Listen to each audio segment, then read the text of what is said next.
News. This is your voice, your vote. Good morning, everybody. I'm Steve Dunn. Thank you for watching this morning. Your Voice, Your Vote has been on the air almost 2.5 years now. This is the first time we're going to start off with a conversation with an ad. Why? Because it's not often you see a U.S. congressman doing this. Our marijuana laws don't work and cost the government billions. Let states set their own laws, tax it, use the money to fund education, and let the police focus on real drug abuse. I'm Earl Blumenauer, and I approve this message because it's time. That is, of course, Oregon Congressman Earl Blumenauer. He believes the federal government needs to reform its marijuana policy. He's using his own campaign money to broadcast that message to the masses. Congressman Blumenauer is with me this morning. Thank you for being here. My pleasure, Steve. Appreciate it. Let's talk about this. So are you talking about decriminalization, legalization? What's going on? Well, I think what needs to happen is the federal government needs to get out of the way. States around the country are, as we've done here in terms of allowing medical marijuana, we've had 2 states that have allowed adult use, Colorado and Washington, and Oregon is very likely to be facing this in the fall in Oregon on the ballot. I truly think it's time for us to be able to shift the focus, let voters decide, and then the federal government respect that. I truly believe that the policy of prohibition of marijuana is a failed policy, enriches cartels, doesn't keep it out of the hands of kids, and costs us money that we could spend elsewhere. Where does your passion for marijuana come from? Well, it just seems to me that we are pursuing a flawed policy. I have watched it fail over the years. Our forests in southern Oregon and northern California have been ravaged by the drug cartels, and it's not a process that is effective, and we are arresting 2/3 people a year for something that a majority of Americans now think should be legal. I think that's silly. You know, you're going to probably, you may have already heard from parents who say, look, I've been telling little Johnny and Janie here for forever that marijuana is not good for them, and that there are studies that say it causes brain abnormalities. How do you respond to those folks out there? Well, I don't want kids to use marijuana either. But right now, I have not had a parent look me in the eye and say that it is harder for their kid to get a marijuana joint than a 6-pack of beer. It's available ubiquitously, and we have a policy that is hypocritical. Federal drug law says that marijuana is more dangerous than methamphetamines or cocaine, and that is false.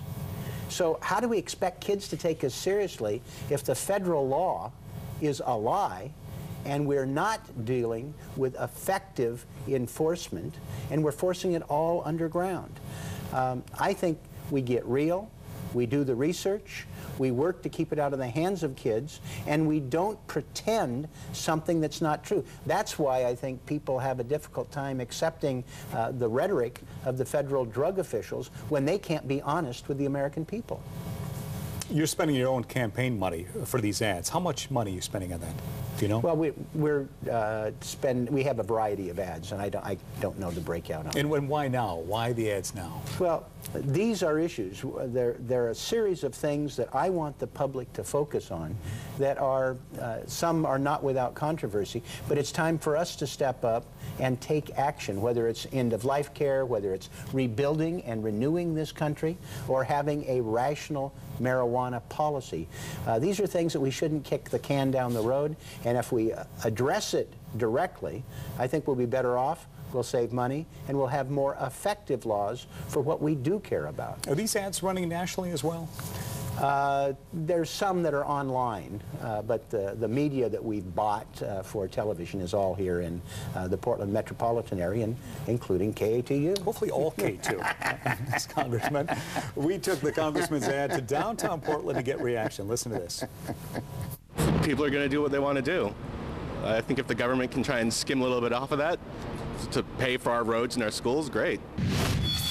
A huge problem with street drugs is they tend to be cut with stuff that's not safe. So there has to be a priority on safety, not just focusing on tax revenue. I mean, it makes people happy and it gives money to places that need it, so why not? Portland, of course, more liberal. We know that than other parts of the state, so not surprising that most of the people we interviewed agreed with you. But what kind of reaction do you think you'll get from the rest of the state?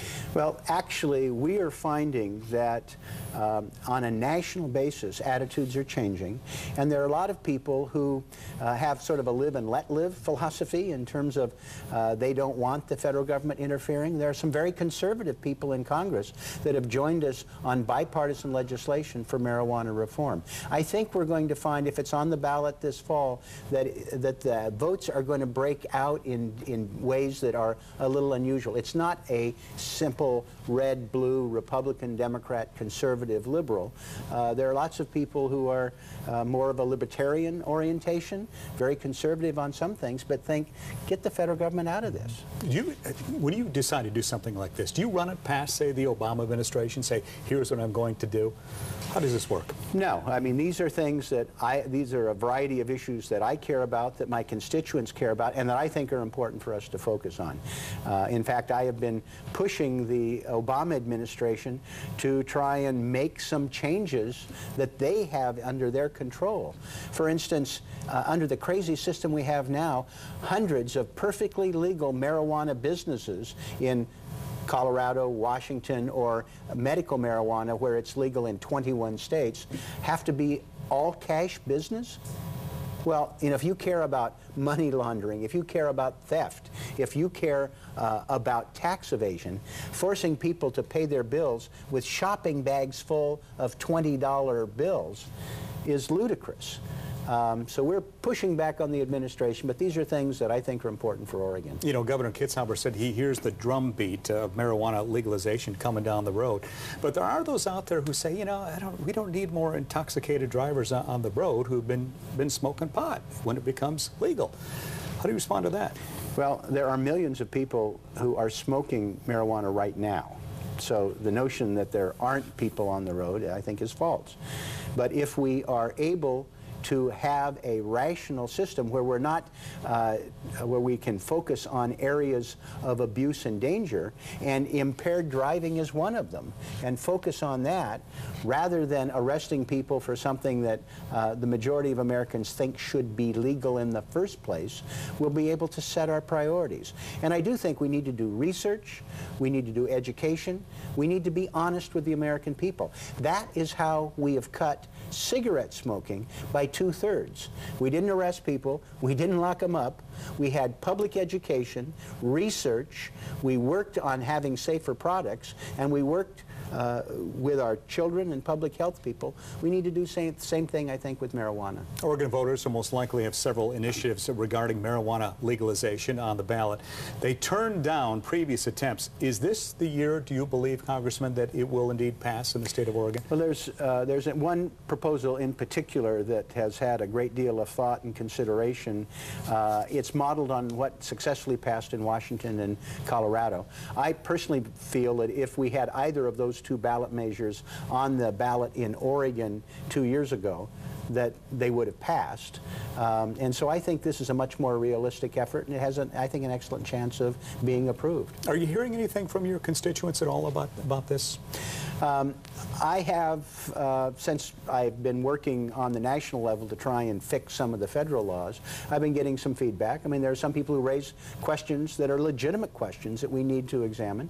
But in the main, most people think, well, it's time to change, or that they personally are thinking about it. So this is going to be very much on people's minds this year.